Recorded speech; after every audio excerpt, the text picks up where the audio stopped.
Muito bem. Dentro daquilo que nós estamos falando esses dias, como o pastor Eduardo falou agora aqui sobre a vocação de cada um, o crescimento nos grupos, o engajar no trabalho, as nossas atividades para poder ajudá-lo a discernir qual é o seu lugar. Queria gastar um tempo mais sobre isso aqui, porque é a coisa mais importante. Nós batemos nessa tecla sempre. Nós aqui na igreja não estamos entretendo pessoas, nem estamos comerciando algum produto espiritual, que Jesus Cristo fez lá quando ele expulsou os vendilhões do templo. Falou, vocês transformaram uma casa de oração numa casa de mercadores. É muito fácil, com ou sem intenção, transformar a casa de oração, que é um lugar, como também está escrito na palavra, esta casa será chamada casa de oração, que é o lugar onde as coisas são ditas diante de Deus, em negócios. E o negócio, na época ali, era sacrifícios. As pessoas queriam ter pecados perdoados, e para terem pecados perdoados, elas tinham que oferecer sacrifícios. E os sacrifícios seriam animais, aves, espécimes, oferendas. Então eles vendiam aquilo. E ainda por cima, para facilitar o trabalho deles, só podia oferecer animais que fossem, como a lei mandava, animais sem nenhuma mácula, sem nenhuma mancha, especiais, dignos de Deus. Como ter certeza de que o seu animal é especial? Compre do fornecedor oficial da igreja. Então você já começou a licenciar fornecedores oficiais de pomba santa. Hoje a gente tem a pomba gira, lá tinha a pomba santa. Pomba santa você compra só no templo. Cabrito santo só no templo. E assim vai. E também para comprar esse animal, você não pode pagar com qualquer dinheiro. Muito menos com esse dinheiro impuro, que é o dinheiro romano, os sestércios romanos, para quem gosta de asterix, que era a moeda do império. Não, tinha que ser com a moeda do templo. O dinheiro do templo. E o dinheiro do templo podia ser trocado por sestércios nos cambistas oficiais do templo.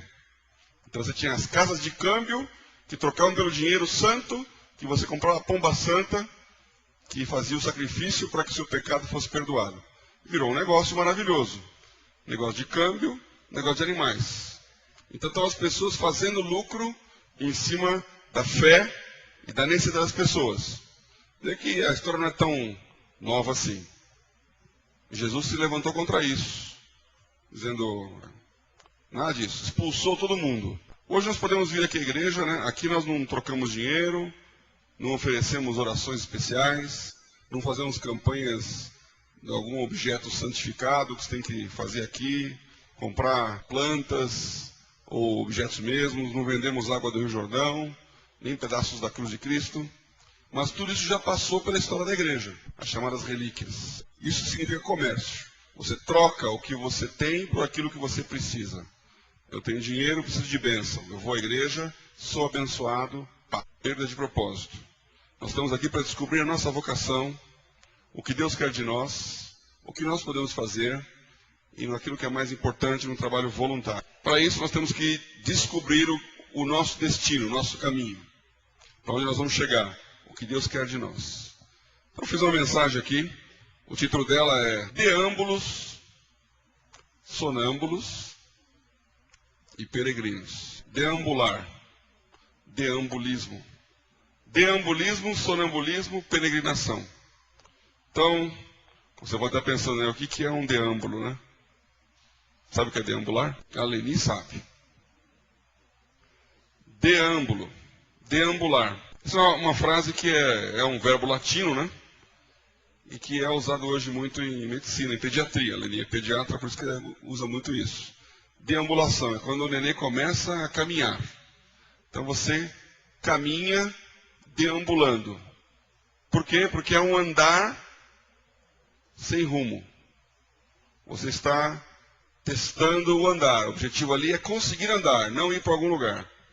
Andar sem rumo, andar sem destino, vaguear, é deambular. Então já tem a sua pílula de dicionário hoje aqui, né? Será que você é um deâmbulo? Na verdade essa palavra nem existe mesmo, né? Deambulismo deambulador. Deambulador, você pode ser um deambulador. Ou um sonâmbulo. Sonâmbulo a gente já conhece melhor, né? Sonâmbulo é aquele que anda dormindo. Então ele levanta, caminha, faz as coisas e não tem consciência do que está fazendo. Faz no automático, pode inclusive preparar comida, abre e fecha a porta, passa por lugares, volta para a cama ou para no lugar lá, dormindo. E um peregrino? O que é um peregrino? Peregrinação. A palavra peregrinação também é uma palavra latina. O peregrinatio, peregrinationes, que é viagem. Uma peregrinação é uma viagem. Então aqui nós temos uma sequência na vida. Eu estou usando essas frases aqui.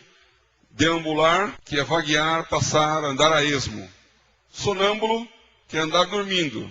E peregrino, que é o que anda a caminho de algum lugar. Fazendo a peregrinação para Meca, para Aparecida do Norte, para Santiago de Compostela, ou a sua peregrinação diária para o metrô, para o centro da cidade, para o seu lugar de trabalho, de estudo. Lembrei disso aqui quando eu estava vendo um artigo de medicina da Lenide, falando sobre os deambular, e pensando, tem muito crente que fica deambulando, viu? Fica andando, mas está indo para onde, hein?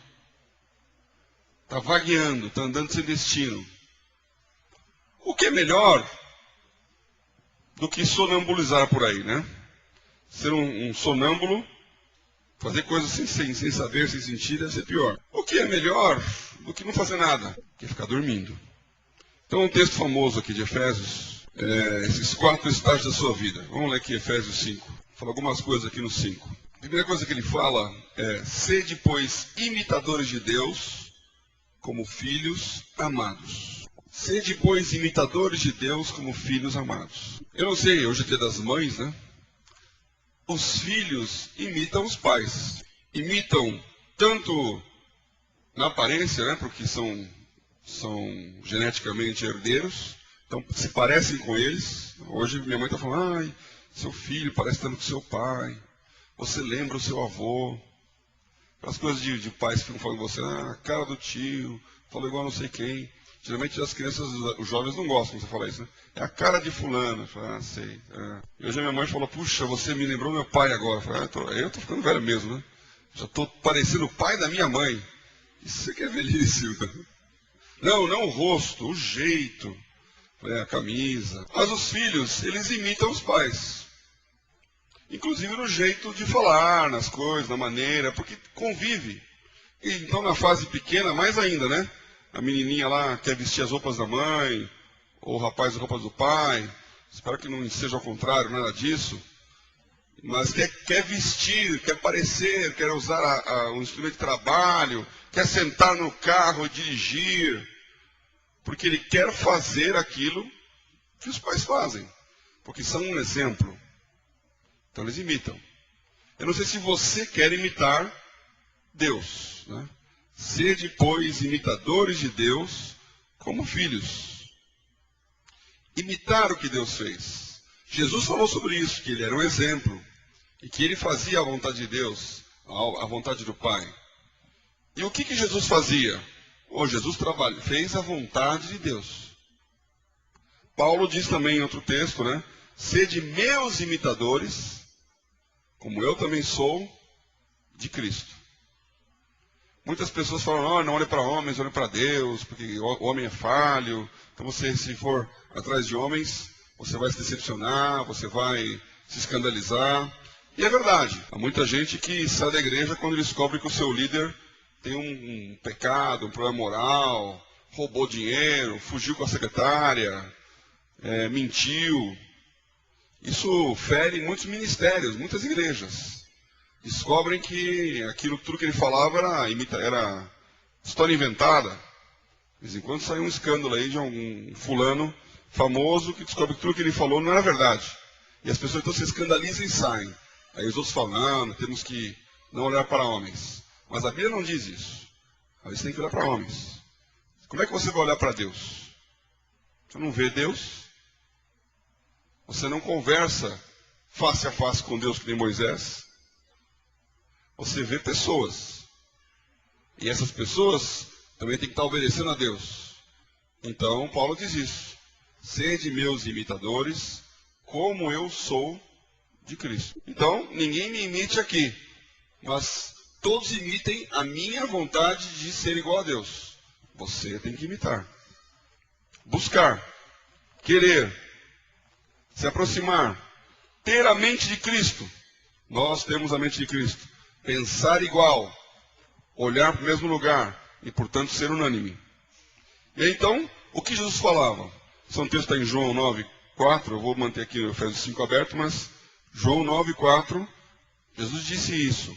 Convém que eu faça as obras daquele que me enviou. Ele veio para fazer um trabalho que Deus mandou ele fazer.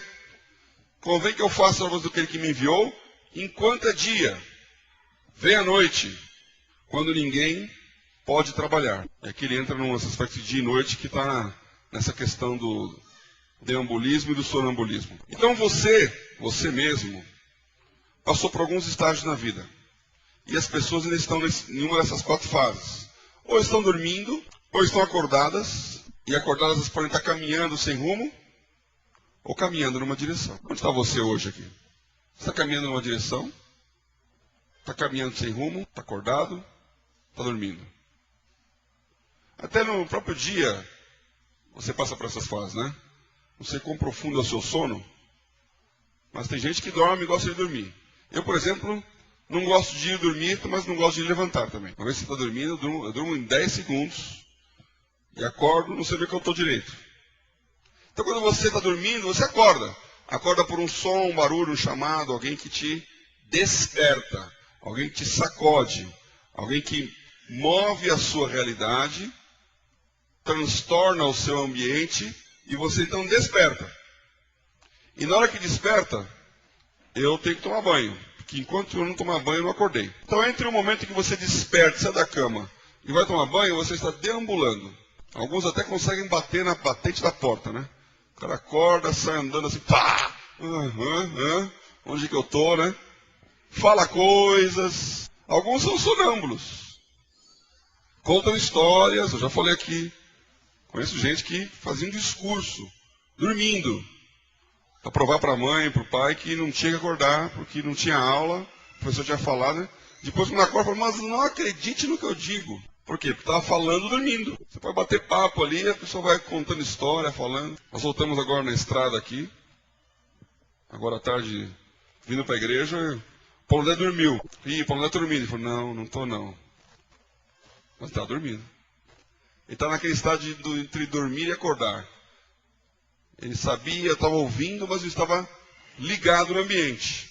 Então você passa por isso, dorme, acorda meio que vagueando, aí refresca as ideias e toma o objetivo. Vou trabalhar, vou estudar, vou limpar a casa, vou sair. E começa o seu dia, espero que com um propósito objetivo. Não sei quantos aqui têm propósito no dia que você faz. Não sei quantos aqui fazem a sua listinha de atividades. Os mais computacionais tem aí o to-do list. Então você abre lá o seu computador, o seu organizador, seu diário, a sua folha de papel e começa a escrever tudo que você tem que fazer. E no final do dia você vai ticar se você